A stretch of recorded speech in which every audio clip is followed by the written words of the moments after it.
सनई चौघडे मालिकेत आपल्याला असं बघायला मिळणार आहे की जय ज्यावेळेस शर्वरीला म्हणतो की दुसऱ्याच्या भावनांशी खेळणं हा खूप मोठा गुन्हा आहे आणि त्याच्यासाठी मी आता पोलीस केस दाखल करणार आहे.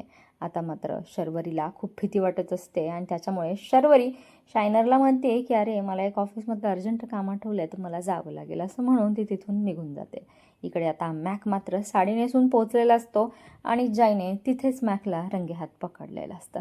त्याला पकडून घेऊन जय आता ऑफिसमध्ये पोहोचलेला असतो. शर्वरी अगोदरच घामीघूम झालेली असते.